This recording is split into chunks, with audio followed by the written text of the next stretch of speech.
life is complicated in practice, and in theory, it is so simple.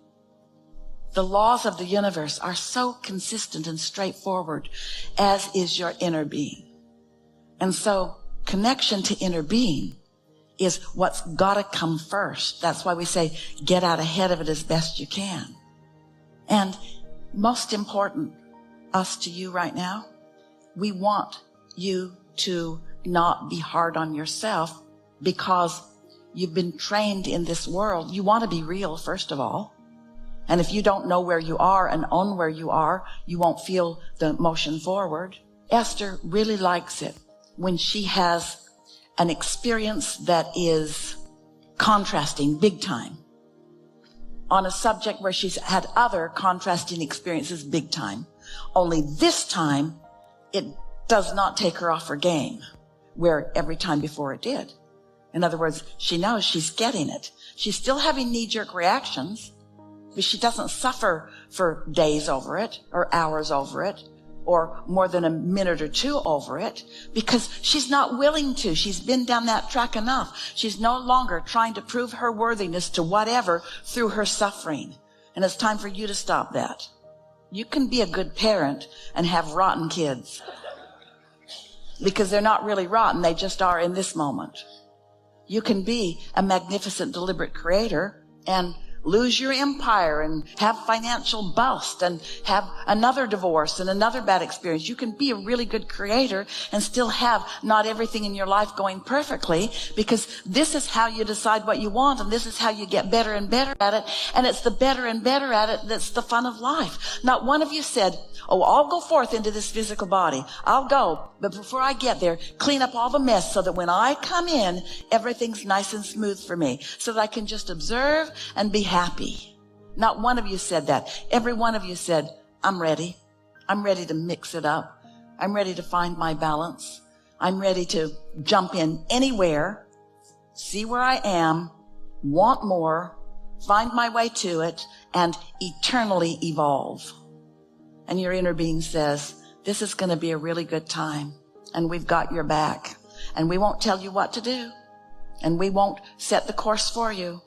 But when you decide, we're with you. And we will collect the data from your data. We will collect the upper end of the emotional chart on every subject in your life. And we will offer a signal about that so that you will never really be lost. And we will give you moment-to-moment feedback about where you stand with what you've asked for. Hear that? Where you stand with what you've asked for, not where you stand that you're supposed to ask for, or not where you stand that we as your inner being would prefer that you ask for. There isn't any of that. You're all creating your steps along the way, you see. In the early days, people would say to us, Abraham, I really like this. I'm meditating, I'm feeling good, I'm enjoying my life, but those people at work are so negative. And then we would say, there's some of everything there, and in every one of them, there's some of everything, because every person you know is like a whole football field full of clumps, depending upon the topic. They're tuned in on some of them. They're guarded on some of them. They're in love about some of them. But they are trending and they are moody. But we just want you to be aware of your vibrational stance, which is to say, to be in control of your consistent mood. And then everything else takes care of itself. And then there's that story that we often tell you that points out how ridiculous it is to approach it in any other way. So you have all of these things that you need from people. And so you make a list and you go out into the world and you announce to the world, here I come and I'm going to run into you. And if I do, these are the things I need from you. Here's my list. This is what I will be needing from you. So watch for me. Here's my picture. I'll be out there. Watch for me. And if you happen to run into me, I need these things. Well, it's ridiculous, of course, overwhelming, of course, could not happen, of course. Or the alternative is you can tune into who you are. And then the law of attraction will bring to you your list. Sometimes people think that when we talk about being allowing, that we mean tolerant, which means putting up with all the stuff that you don't want, just not saying anything. Well, that isn't what we mean at all. We mean tuned so that that stuff doesn't keep coming to you and you have to keep fighting with it, keep tripping over it. Let's start here. We've been offering a way of looking at humanity on your planet. And we say, imagine a football field and everyone's on it.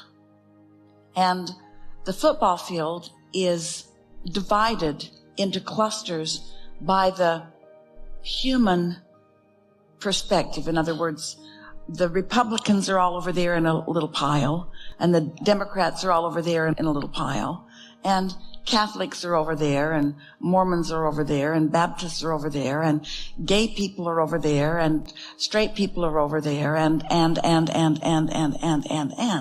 Lots of clumps of people who have gravitated together because so often as humans, that's the way you feel the best. If you're around people whose opinions are like your opinions on the subjects that are important to you. And so there you all are. And we've been saying a lot recently that there really are only two clumps that are important to notice. And that's those who are in this moment in alignment with their inner being and those who are in this moment not. And then we go on to explain that in each of those clumps that has been self-assigned by the human perspective, there are some in alignment and some not, no matter what group they are in. So that's a good way of looking at things, isn't it? It helps you to understand. So then, talking about this synthesizing of thoughts. So then, the clumps are not very well managed because you all have different layers of how you've been trending. A lot of it has to do with what your mother thought or what your father thought or what your schooling was or who your peer group is. So what we're really talking about, a good word to describe what we're getting at here is the word opinion. An opinion is what's active within you on a subject. We've been saying to you for a while that a belief is just a thought that you continue to think. It's a thought that is trending within you. And that belief, or those beliefs, any belief, is a strong point of your attraction. And so most humans have a really difficult time trying to manage all of that. They're trying to persuade other thinkers to think more like them. And most of their life experience is about their clumps and how big their clump is and how influential their clump is and what to do about the other clumps. And all of that has nothing to do with who you really are and what you really want. Because the clumps are not doing the most important thing that the clump that is you is doing.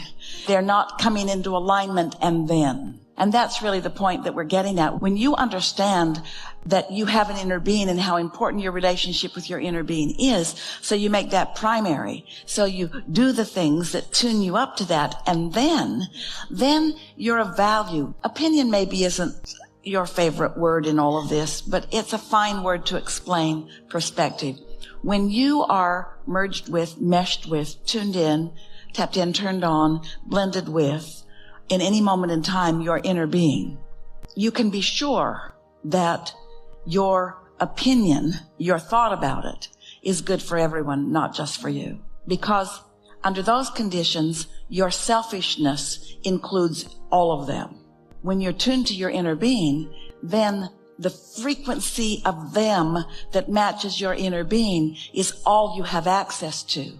So the parts of the clumps that are overwhelming and taxing and tiring don't apply because you have, in a sense, trained your vibrational muscle into that place of alignment. So you just see the best in everyone. But here's the clarification that you might be looking for. And that is feeling that you want to do that in the way that we've just described it is such a nice way to live. But being guarded about what others may be, which is what makes you not want to be part of any clumps. When you're tuned in, tapped in, turned on, you're looking for clumps. You're looking for the harmony in all the clumps. And you know what? There's harmony in every clump. in every single one of them, there's something delicious and resonant for you all to co-create on, even if they don't know it. You are source energy who came into this physical body knowing that there was a lot of variety to choose from and knowing that there would be contrast. And you knew that from that contrast that you would choose, decide, and then calibrate to your decisions. What you didn't remember is that you did not say, I'll go forth and I'll calibrate and then everybody else will line up in response to my calibration. That's what messes with the minds of so many deliberate creators. It's like, Abraham, it's not working.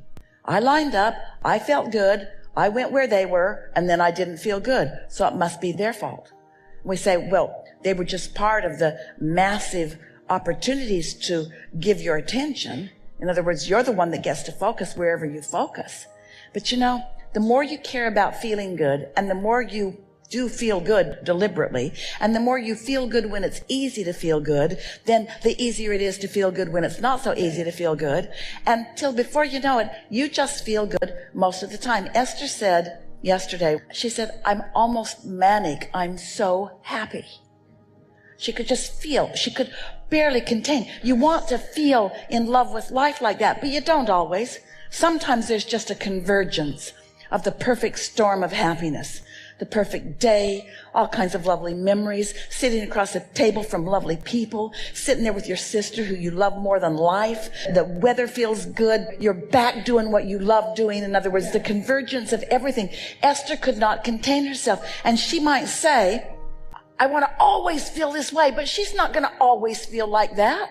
People would lock her up if she was running around with that kind of zestful love for life in every moment. In other words, you're adapting to situations, you're sizing things up, you're doing the best you can from where you are, you're making the best decisions from where you are. Everything's flowing along, but the most important thing is the big picture is working out for you. And for everyone else, it's working out for you.